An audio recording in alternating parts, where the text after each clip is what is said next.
Welcome to this session. आज मैं आपके लिए लेकर आई हूँ करंट अफेयर्स के कुछ MCQs, जिसमें हमारा क्वेश्चन नंबर 11 जीका वायरस के संबंध में निम्नलिखित कथनों पर विचार कीजिए। हमें फर्स्ट दे रखा है, जीका वायरस मुख्य रूप से एडिस मच्छरों द्वारा फैलता है जो अधिकतर दिन के समय में काटते हैं। सेकेंड वाला, ये आमतौर पर घातक नहीं होता, लेकिन इससे संक्रमित गर्भवती महिलाओं से जन्मे शिशुओं में माइक्रोसेफेली सिर का आकार छोटा होना हो सकता है। तो हमें इसमें से बताना है कितने या कौन से कथन सही है। इसका जो हमारा आंसर होगा वो क्या होगा, सी। इसमें हमारा फर्स्ट सेकंड दोनों ही सही है। जीका वायरस मुख्य रूप से एडिस मच्छरों के काटने से फैलता है जो दिन के समय में सबसे अधिक सक्रिय होते हैं, जबकि अधिकांश संक्रमित व्यक्ति लक्षणहीन रहते हैं।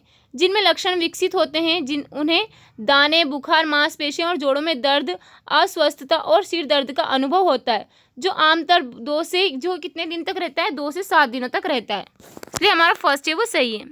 गर्भावस्था के दौरान जीका वायरस के संक्रमण से शिशुओं में माइक्रोसेफली, सिर का आकार कम होना और अन्य जन्मजात समस्याएं उत्पन्न हो सकती है। साथ ही समय से पहले जन्म और गर्भपात जैसे खतरे भी बढ़ सकते हैं। इसलिए हमारा सेकेंड है वो भी सही है। भारत में वर्ष 2016 में गुजरात राज्य से जीका का पहला मामला सामने आया था। उसके बाद से तमिलनाडु, मध्य प्रदेश, राजस्थान, केरल, महाराष्ट्र, उत्तर प्रदेश, दिल्ली और कर्नाटक जैसे कई राज्यों में भी ये मामले सामने आए हैं। इसलिए हमारा इसका आंसर क्या होगा, सी। हमारा क्वेश्चन नंबर है 12। भारत में सहकारी क्षेत्र के संबंध में निम्नलिखित कथनों पर विचार कीजिए। हमें इसमें से बताना है कितने या कौन से कथन सही है। फर्स्ट दे रखा हमें, सहकारिया समितियां बनाने का अधिकार संविधान के अनुच्छेद 19 के तहत एक मौलिक अधिकार है, जिसे 97वें संविधान संशोधन अधिनियम 2011 द्वारा शामिल किया गया था। सेकंड वाले, भारत के सहकारी क्षेत्र का कृषि ऋण वितरण में 50% से अधिक का योगदान है। हमें इसमें से बताना है कितने या कौन से कथन सही है। इसका जो हमारा आंसर होगा वो क्या होगा, फर्स्ट। इसमें केवल हमारा फर्स्ट वाला सही है, लेकिन जो हमारा सेकेंड है वो रॉन्ग है। यह जो है हमारा भारत के सहकारी क्षेत्र का कृषि ऋण वितरण में 20% अधिक योगदान है। इसलिए जो हमारा ये वाला सेकंड सही नहीं है। सहकारी समिति एक स्वैच्छिक संघ है जो स्व सहायता और पारस्परिक सहायता के माध्यम से आर्थिक हितों की सेवा के लिए बनाया गया है। भारत में सहकारी आंदोलन स्वतंत्रता युग के दौरान हुआ था। वर्ष 2011 के जो है हमारा 97वें संविधान संशोधन अधिनियम ने सहकारी समितियों के गठन के अधिकार को अनुच्छेद 19 के तहत एक मौलिक अधिकार बना दिया। सहकारी समितियों को बढ़ावा देने के लिए एक निर्देशक सिद्धांत के रूप में अनुच्छेद 43B पेश किया गया तथा संविधान में सहकारी समितियों के लिए एक नया खंड जो अनुच्छेद 243ZH के और कौन सा 243ZT जोड़ा गया है। इसलिए हमारा फर्स्ट है वो सही है। भारत का सहकारी क्षेत्र कृषि ऋण वितरण में 20%, उर्वरक क्षेत्र में जो हमारा 35 और जो हमारा उत्पादन में 21, चीनी उत्पादक में 31, गेहूं खरीद में 13 तथा धान में 20% का योगदान देता है। सहकारी आंदोलन द्वारा संचालित डेयरी क्षेत्र का भारत के सकैली घरेलू उत्पाद में 4.5% का योगदान है तथा कृषि क्षेत्र के मूल्य का जो हमारा 24% हिस्सा है, यह लगभग 10 लाख करोड़ रुपए है, जो विश्व में सबसे अधिक है। इसलिए हमारा सेकेंड है वो सही नहीं है। हमारा क्वेश्चन नंबर 13, भारत के निर्वाचन आयोग से संबंधित निम्नलिखित कथनों पर विचार कीजिए। हमें फर्स्ट दे रखा है, यह लोकसभा, राज्यसभा, विधानसभा और पंचायतों के चुनाव कराने के लिए जिम्मेदार है।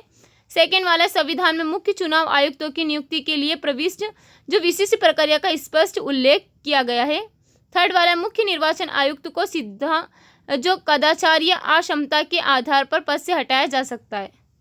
तो हमें इसमें से बताना है कितने या कौन से कथन सही है। इसका जो हमारा आंसर होगा क्या होगा, ए।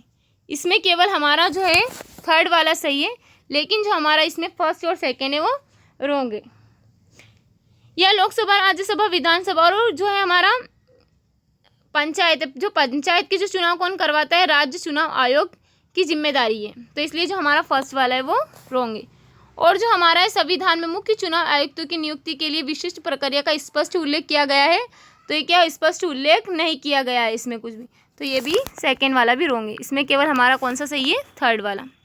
भारत का निर्वाचन आयोग लोकसभा, राज्यसभा, विधानसभा और राष्ट्रपति चुनाव कराने के लिए जिम्मेदार है, लेकिन जो पंचायत के चुनाव है उसके लिए जिम्मेदार नहीं है। इसके लिए कौन जिम्मेदार है, राज्य निर्वाचन आयोग द्वारा इसको नियंत्रित किया गया है। तो इसलिए फर्स्ट हमारा सही नहीं है। भारत का संविधान मुख्य निर्वाचन आयोग जो हमारे सीईसी और निर्वाचन आयुक्तों की नियुक्ति की विस्तृत प्रक्रिया को स्पष्ट रूप से रेखांकित नहीं करता है। इसलिए जो हमारा सेकेंड है वो भी सही नहीं है। हमारा यहाँ पर मुख्य निर्वाचन आयुक्तों को केवल सिद्ध दुर्व्यवहार और अक्षमता के आधार पर पद से हटाया जा सकता है और इसके लिए संसद के दोनों सदनों में बहुमत से प्रस्ताव पारित करने की आवश्यकता होती है, जो सर्वोच्च न्यायालय के न्यायाधीश को हटाने की प्रक्रिया के समान होती है। इसलिए हमारा थर्ड वाला है सही है, इसका आंसर ए होगा। हमारा क्वेश्चन नंबर 14, लैग्रेंज बिंदुओं के संदर्भ में निम्नलिखित कथनों पर विचार कीजिए। हमें फर्स्ट दे रखा है लैग्रेंज बिंदु है, जो हमारा फर्स्ट है L1 सूर्य पृथ्वी रेखा के बीच स्थित है। सेकेंड वाला James Webb space telescope L2 के निकट सूर्य की परिक्रमा करता है। थर्ड वाला है L4 और L5 पर स्थित वस्तुएं उन पर कार्यरत अद्वितीय गुरुत्वाकर्षण और अभिकेंद्री बलों के कारण स्थिर रहती है। हमें इसमें से बताना है कितने या कौन से कथन सही है। तो जो इसका आंसर क्या होगा हमारा सी।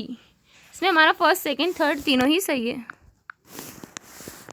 लैग्रेंज बिंदु जो हमारा फर्स्ट है L1 सूर्य और पृथ्वी के बीच स्थित है, जो पृथ्वी की कक्षा के अंदर लगभग 1.5 मिलियन किलोमीटर की दूरी पर है, इसलिए हमारा फर्स्ट है वो सही है। यह गुरुत्वाकर्षण संतुलन का एक बिंदु है जहां पृथ्वी और सूर्य के गुरुत्वाकर्षण बल किसी वस्तु के अभिकेंद्री बल के साथ मिलकर एक दूसरे को संतुलित करते हैं। जेम्स वेब स्पेस टेलीस्कोप जो हमारा दूसरे लैग्रेंज बिंदु L2 के पास सूर्य की परिक्रमा करता है, जो सूर्य से विपरीत दिशा में पृथ्वी से लगभग 1.5 मिलियन किलोमीटर दूर है, इसलिए जो हमारा सेकेंड है वह भी सही है। यह स्थान दूरबीन को जो पृथ्वी की छाया के हस्तक्षेप के बिना ब्रह्मांड का अवलोकन करने की अनुमति देता है। लैग्रेंज बिंदु L4 और L5 पर स्थित वस्तुएं उन पर कार्य करने वाले अद्वितीय गुरुत्वाकर्षण और अभिकेंद्री बल के कारण स्थिर स्थिति बनाए रखती है, इसलिए जो हमारा थर्ड है वो भी सही है। ये बिंदु दो बड़े पिंडों जैसे पृथ्वी और सूर्य या सूर्य और बृहस्पति के साथ एक समबाहु त्रिभुज बनाते हैं। हमारा क्वेश्चन नंबर 15, भारत में राज्यपाल से संबंधित प्रावधानों के संबंध में निम्नलिखित कथनों पर विचार कीजिए। हमें यहाँ पर राज्यपाल के बारे में बताना है। फर्स्ट हमारा दे रखा अनुच्छेद 174 के तहत यदि कोई भी दल सरकार नहीं बना पाती है तो राज्यपाल विधानसभा को भंग करने की सिफारिश कर सकता है, हालांकि यह शक्ति कतिपय शर्तों के अधीन है।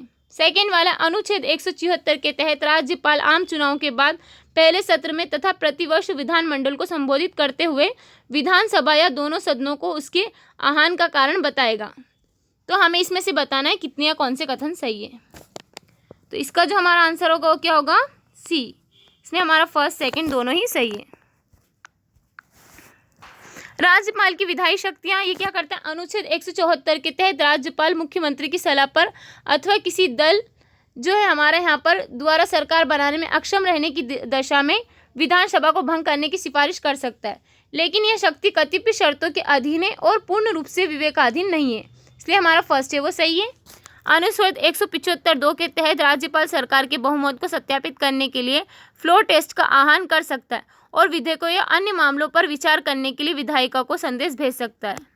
अनुच्छेद 176 के तहत राज्यपाल साधारण निर्वाचन के पश्चात प्रथम सत्र के आरंभ में और प्रत्येक वर्ष के प्रथम सत्र के आरंभ में विधानमंडल अभिभाषण करेगा और विधानमंडल को उसके आह्वान के कारण बताएगा, इसलिए हमारा सेकेंड है वो भी सही है। राष्ट्रपति की तरह राज्यपाल भी धन विधेयक पर मंजूरी में देरी कर सकता है और सिफारिशों कर सकता है, लेकिन विधायिका उन्हें स्वीकार करने के लिए बाध्य नहीं है। हमारा क्वेश्चन नंबर 16, निम्नलिखित जो विशेषताओं पर विचार कीजिए। फर्स्ट हमें दे रखा है वर्ष 1930 में दांडी मार्च के दौरान उन्होंने मद्रास प्रांत में तिरुचि से वेदरायणम तथा नामक मार्च का नेतृत्व किया। सेकेंड वाले हमारे वर्ष 1947 में स्वतंत्र भारत के पहले भारतीय गवर्नर जनरल थे। थर्ड वाले उन्होंने रामायण का तमिल अनुवाद किया जिसका शीर्षक चक्रवर्ती थिरुमगन था। हमें इसमें से बताना है कि किसके बारे में यहाँ सबसे अच्छा वर्णन है। फर्स्ट दे रखा है हमें सी राजगोपालाचारी, सेकंड दे रखा है वीवो चिदंबरम पिल्लई और जो हमारा थर्ड दे रखा है पी सुब्बारायण और डी वाला दे रखा है सरदार वल्लभ भाई पटेल। तो हमें इसमें से बताना है किसका सबसे अच्छा और सर्वोत्तम वर्णन है। तो किसका ये सी राजगोपालाचारी का, इसका आंसर क्या होगा ए। सी राजगोपालाचारी भारत के स्वतंत्र संग्राम में एक प्रमुख नेता और स्वतंत्रता के बाद के युग में एक प्रमुख व्यक्ति थे, जो वर्ष 1930 में दांडी मार्च के दौरान राजगोपालाचारी ने मद्रास प्रांत में तिरुचि से वज्रायणम तक नमक मार्च का नेतृत्व किया, जिसे वज्रायणम सत्याग्रह के रूप में भी जाना जाता है।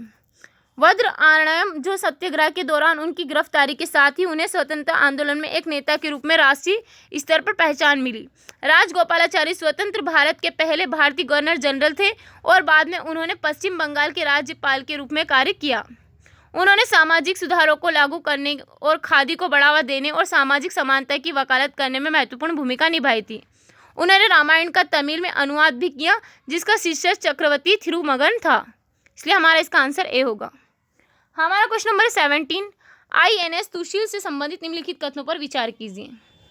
हमें फर्स्ट दे रखा है फ्रांस द्वारा डिजाइन की गई परियोजना, जो हमारे यहाँ पर 1135.6 का उन्नत किरवाक जो है हमारा 3rd श्रेणी का फ्रिगेट है। सेकेंड वाला है ब्रोस सुपरसैनिक क्रूज मिसाइलों से सुसज्जित है। और थर्ड वाला इसे वायु, सतह, जल के नीचे और विद्युत चुंबकीय आयामों से ब्लू वाटर ऑपरेशन के लिए डिजाइन किया गया। हमें इसमें से बताना है कितने या कौन से कथन सही है। इसका जो हमारा आंसर होगा क्या होगा, बी।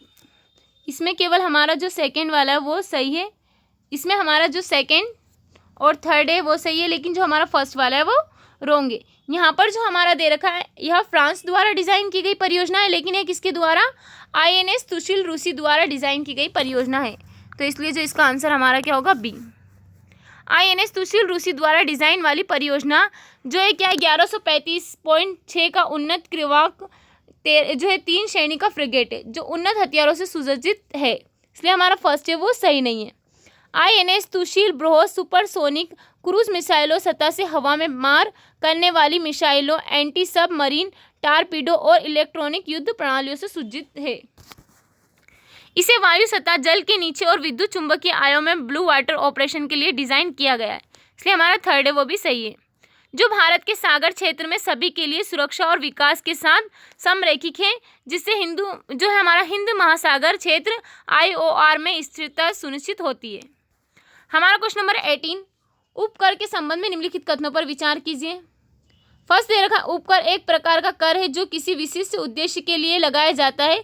यह कर पर कर है और जो उत्पाद शुल्क या आयकर जैसे मौजूदा कर के अतिरिक्त लगाया जाता है। सेकेंड वाला, यह आमतौर पर एक विशिष्ट समय अवधि के लिए लगाया जाता है जब तक सरकार निर्दिष्ट उद्देश्य के लिए प्राप्त धनराशि एकत्र नहीं कर लेती है।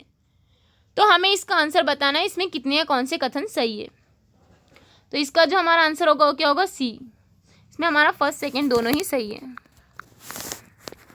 उपकर एक प्रकार का कर है जो किसी विशिष्ट उद्देश्य के लिए लगाया जाता है। यह कर पर जो हमारा कर है जो उत्पाद शुल्क या आयकर जैसे मौजूदा कर के अतिरिक्त लगाया जाता है तथा प्राप्त राजस्व को किसी विशेष उपयोग के लिए निर्धारित किया जाता है। इसलिए हमारा फर्स्ट सही है। उपकर आमतौर पर एक विशिष्ट समय अवधि के लिए लगाया जाता है या जब तक सरकार निर्दिष्ट उद्देश्य के लिए प्राप्त धनराशि एकत्र नहीं कर लेती। तो इसलिए हमारा सेकेंड है वो भी सही है।